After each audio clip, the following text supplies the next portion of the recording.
Quite a few people have called the Orville's Battle of Earth the equivalent to Star Trek's Wolf 359. While this may be true, many have taken the next step, stating that Orville is basically Trek, that it's an updated TNG or the next series that's supposed to come out. Ironically, the more I study both franchises from a lore perspective, the more I disagree. I won't be doing a full contrast of the two series, maybe I'll do that sometime later, but let's at least take a look at the day both the Planetary Union and the Federation were almost destroyed.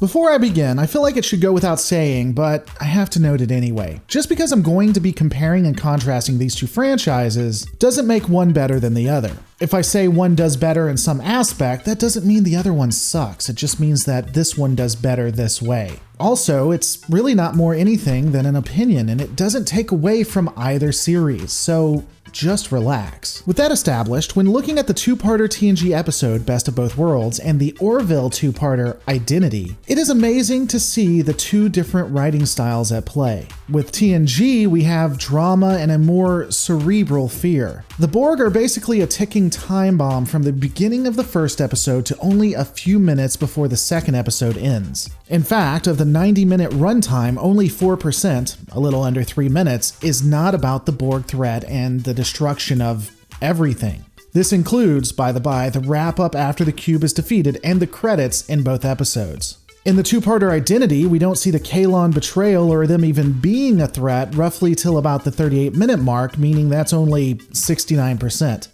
Ha!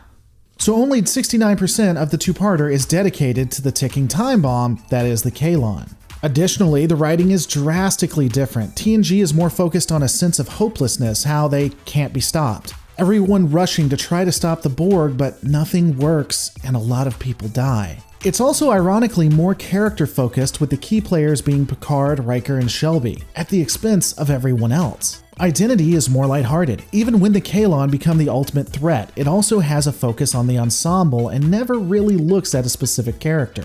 I would say that there is a lot of character growth with Captain Mercer, but he is far from the focus. In earnest, I think that the writing for TNG probably is better developed than that of the Orville. TNG had taken its time to build up the Borg as a threat, and utilized continuity from other episodes to fit everything together. From the moment they were introduced, the collective had become something scary, something foreign, something we didn't understand. TNG wrote the enemy so well that once you see the Borg for the first time and you become invested in Trek, it's amazing how powerful it is to see Locutus of Borg for the first time. The devastation when the Enterprise D arrives to the Battle of Wolf 359 only to find a graveyard.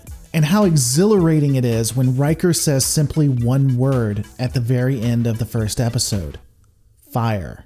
None of that exists or is felt in the Orville equivalent. There is no scene that has similar weight or gravitas. Don't get me wrong, there are tense moments, times when you want them to succeed or you can feel their pain, but I can't really find any reason to have the emotions that I have with the Best of Both Worlds for that of Identity. Now, to be fair, looking from a lore aspect, the Orville handles an impending threat that could destroy the Planetary Union's entire way of life far more realistic. The Battle of Earth shows what an organization, even one bent on exploration, would have available in case of threats of this type of nature. You get a real feel for the sense of loss from a meta perspective as well, how many people died. In TNG, it's personal and unrealistic how prepared Starfleet is. It is more impersonal in the Orville because of how much you've expanded it, true, but again, it's more realistic and shows a real scope. You can really feel what would happen if the Kaylon came up against an organization that would be prepared, which both Starfleet and the Planetary Union should be.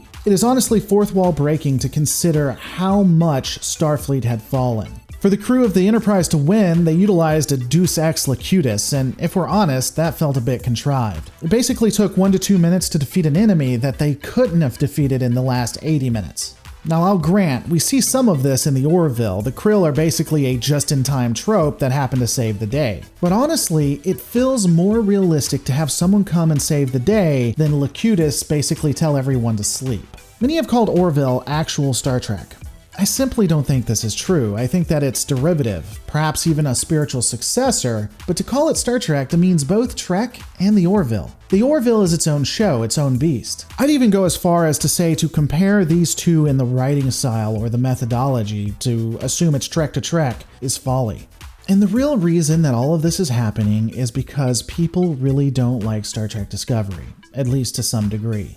And I think that's sad. I think it's sad that the Orville gets so much accolades simply because people don't like Star Trek Discovery. Obviously, hashtag not all, but there is a large segment of people that simply like Orville because they hate Star Trek Discovery. A natural backlash to that jar of pickles. It's my opinion that Orville should stand on its own, or it should fall. It shouldn't be liked because you hate Star Trek Discovery. It shouldn't be hated because you like Star Trek Discovery. And honestly, I think Orville does great on its own, and it may very much be a spiritual successor to Trek, but I don't think we should consider it to be the next iteration. That's insulting to both franchises. But what do you guys think? As you know, I'm constantly trying different types of videos, so let me know your thoughts on this one specifically, but what are your opinions of the best of both worlds versus Identity?